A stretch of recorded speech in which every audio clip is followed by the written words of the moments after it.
Today I'm going to be thrift flipping some items that have been on my to-do list for a while.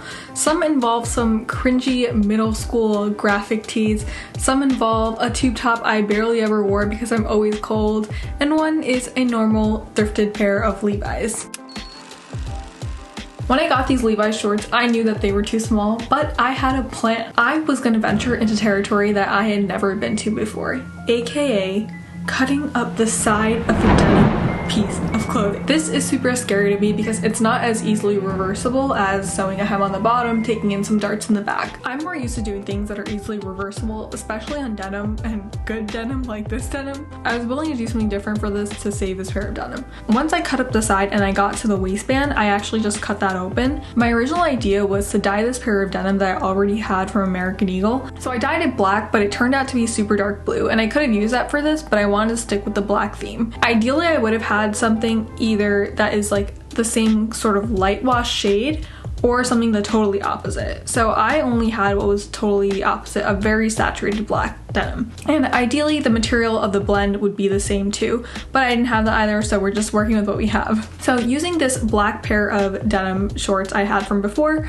I ripped out the back pocket seam. Then I cut that into a rectangle and I inserted that where there was a cut in the denim. So because my sewing machine again was being so moody, I had to hand sew this.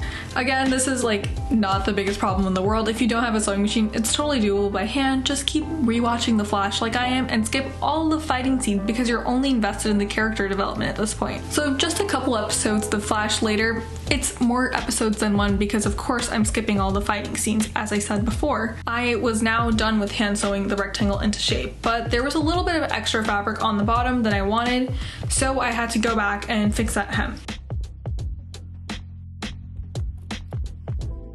So my goal was to turn this into more of an A-line pair of shorts rather than the straight down it was because I was a little bit too tight and I wanted a different shape, and I was able to achieve that. This was a super simple fix to something that happens a lot where your shorts don't fit you anymore, they shrink in the wash, or you may not like them anymore and you want to just spice them up.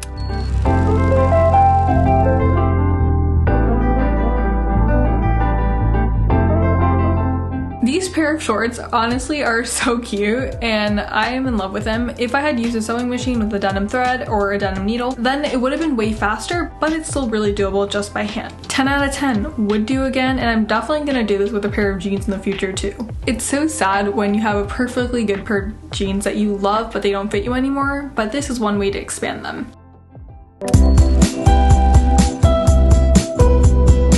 I'm going to be thrift flipping this yellow strapless top with 2 ribbons on the sides that have absolutely zero function and still make my body feel like it's at absolute zero too. I have this other bird print that I want to combine with the yellow fabric since both prints have white and yellow. Out of my mind, you said goodbye. I went outside. My goal was to make this a ruche top up here with the gray fabric and then use the already existing ruching on the yellow and make that the bottom panel of the top here, and then attach the yellow ribbons as straps up here. So I wanted the yellow ribbons to be like a tie-up strap on both sides. Once I measured across the front of my body, I then doubled that measurement to see how much fabric I would need for the ruffling detail in the front. I stretched the elastic of the yellow strapless top and then sewed the gray fabric onto it while ruffling it. Make sure the gray fabric is the same length all around from the front and the back if you're ruching both sides, or else like some sides of your top are going to be extra long and some sides are going to be extra short, so it's better just to keep it consistent and don't make the same mistake I did because I had to go back and fix that later.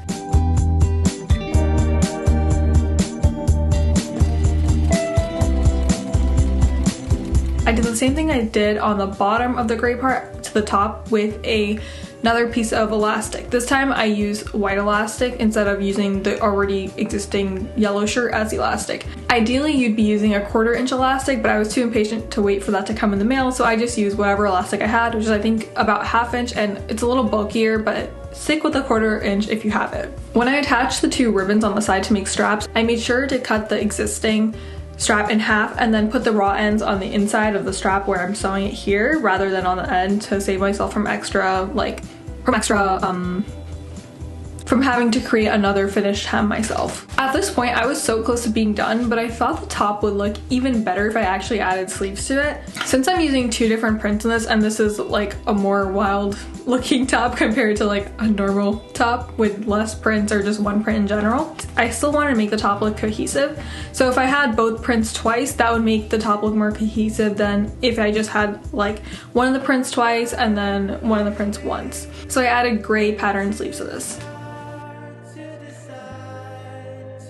I also added elastic on the bottom of the sleeve so that I could actually put it on and then like not be afraid to rip it every single time I'm putting it on. My fabric has 0 stretch, so I need a lot of elastic like everywhere in this top other than the elastic that already existed from the yellow top on the bottom.